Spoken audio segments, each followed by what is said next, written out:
ركبت المراجيح وقعدت اتنطط واتشقلط سنتين، وابتدوا يقربوا شويه من الحرام، وعندها في بيتها شويه وعنده في بيته شويه، دخلوا في الحرام. مده سنتين هم بيقيموا مع بعض علاقه كامله. اهلا بيكم متابعين لحظه ندم في لحظه جديده من لحظات الندم بقدمها لكم انا شيماء النقيب.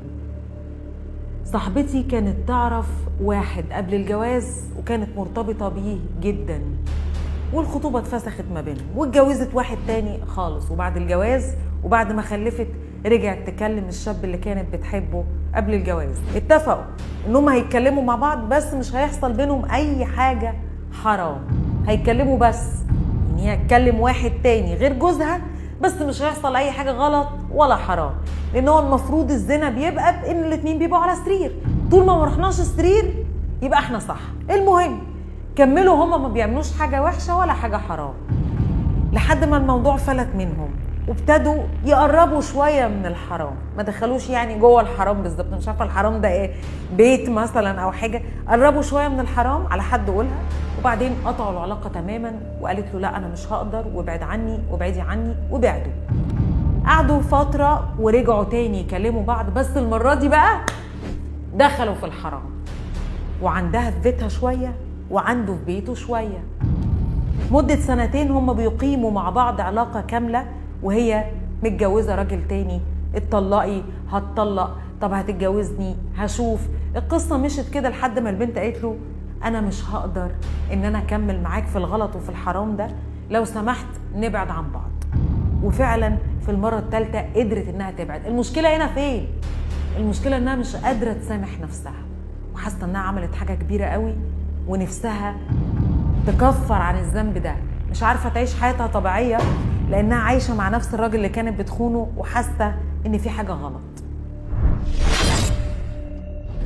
المشاعر بتاعة العار والمشاعر بتاعة الإحساس بالذنب تموت، لأن أنا المفروض القصة ما كانتش تقفل كده.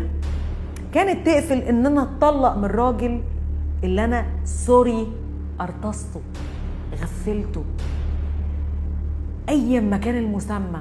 ركبت المراجيح وقعدت اتنطط واتشقلط سنتين، وفي الاخر رجع تاني.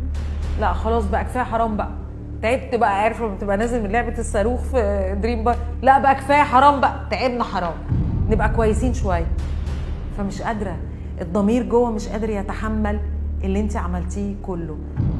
ربنا سبحانه وتعالى غفور رحيم، ارحم بينا منا. احنا البشر صعبين جدا وبنجلد نفسنا، وازاي عملت ده وانا حد قذر. وانا صلحي مع نفسك، اعملي خير كتير، اقعدي اكتبي بالورقه والقلم المواقف اللي عملتيها، واجهي نفسك بيها، عوضي الراجل اللي انت عايشه معاه، اديله عينيكي، قدمي له كتير قوي من غير حساب، وانت من جوه بينك وبين ربنا بتنوي ان انت تعوضي الراجل ده عن الاذى اللي طاله، وادعي ان ربنا سبحانه وتعالى يغفر لك ويسامحك ويستر عليكي في الآخرة ويوم العرض. ما يطلبش من الراجل ده انه ياخد حقه من حسناتك، لان الموقف ساعتها هيبقى صعب.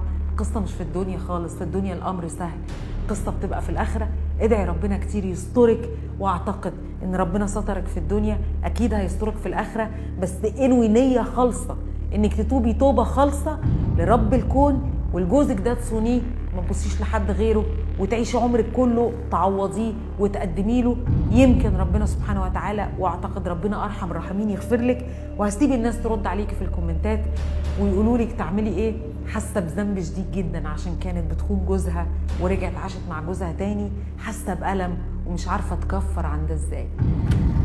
استنونا في موضوع جديد ولحظه جديده من لحظات الندم. يا رب يبعد عن قلوبنا كلنا الغلط والندم.